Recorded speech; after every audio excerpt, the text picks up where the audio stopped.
మన జిల్లా మ్యాప్ ఇది. నిజామాబాద్ జిల్లా ప్రజలకి అందరికి కూడా స్పష్టంగా ఉండాలి అని నేను తీసుకుని వచ్చిన.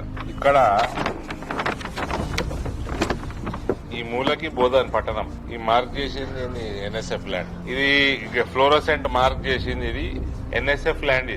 ఇది బోధన్ పట్టణం. ఇక్కడ ఆల్రెడీ కేంద్రీయ విద్యాలయం ఉంది. దానికి కొత్త బిల్డింగ్ కి డబ్బులు తెచ్చినాము, కట్టేసినాము. అది రెడీ ఫర్ ఇనాగ్రేషన్ ఉంది.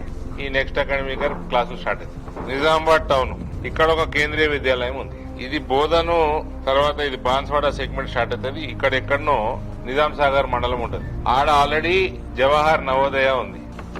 మీరంటే జర్నలిస్టులు, బయట సమాజంలో ఎక్కువ తిరిగేటోళ్ళు, మగవాళ్ళు ఎక్కువ తిరుగుతారు, అలాగ ఐడియా ఉంటుంది. మహిళలకు కూడా, ఇంట్లో ఉన్న మహిళలకు కూడా తెలవాలి. ఒక్క జవహర్ నవోదయ విద్యాలయం అంటే సుమారు 100 కోట్ల ప్రాజెక్ట్. ఇక్కడ కేంద్రీయ విద్యాలయం, ఇక్కడ జవహర్ నవోదయ ఉన్నది. 30 కిలోమీటర్లు ఉండదు. ఈ ప్రాంతం అంతా మిగిలిపోయింది. డిస్టిక్ అంతా రూరల్ ఏరియా. ఇది మేజర్ గా Nizamabad rural, Armoor, Balkonda segment.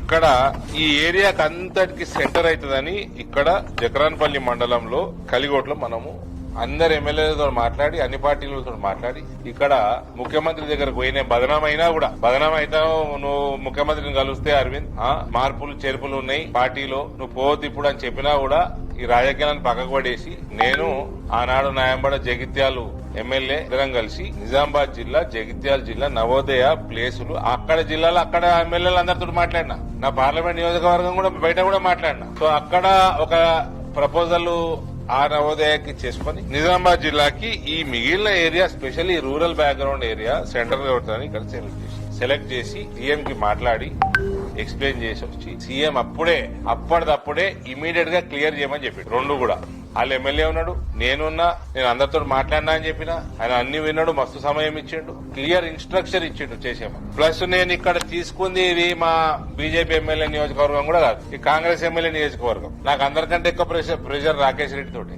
Rakesh Reddy join అవుతాడు. నేను ఆయనకు సంజాయించిన. ఆయన అన్నాడు, ఈ కాంగ్రెస్ వాళ్ళు, గవర్నమెంట్ వాళ్ళు మాకు రూపాయి ఇస్తలేరు, వాళ్ళ ఎమ్మెల్యేలకి డెవలప్మెంట్ ఫండ్ అని 10 కోట్లు అట్లా ఏదేదో ఇచ్చుకుంటున్నారు, బీజేపీ వాళ్ళకి ఇస్తలేరు, మీరు అట్లా ఎట్లా చేస్తారు అంటే, రాకేష్ భాయ్ అవన్నీ రాజకీయాలు, ఈ చిల్లర దందాలు, కేసీఆర్ నేర్పించిన చిల్లర దందాలు ఇవన్నీ పక్కకు పడేసి ఇదొక ప్రెస్టీజియస్ ఇన్స్టిట్యూషన్, 100 కోట్లకు సంబంధించింది. ఆర్మూరే కాదు, బాల్కొండ వాళ్ళకి, నిజామాబాద్ రూరల్ వాళ్ళకి, ఈ అంతా ఇటువైపు ఈ జిల్లా ఇటువైపు ఏడ కూడా ఒక ప్రెస్టీజియస్ ఎడ్యుకేషన్ ఇన్స్టిట్యూషన్ లేదు అని చెప్పి ఒప్పించి నేను పెట్టిస్తే జిల్లాలో ఎంఆర్ఓ స్థాయికి వెళ్లి ఆర్డీఓ స్థాయి, కలెక్టర్ అందరు రికమెండ్ చేసేది పంపించారు. అన్ని కాగితాలు ఉన్నాయి. ఇవన్నీ మొన్న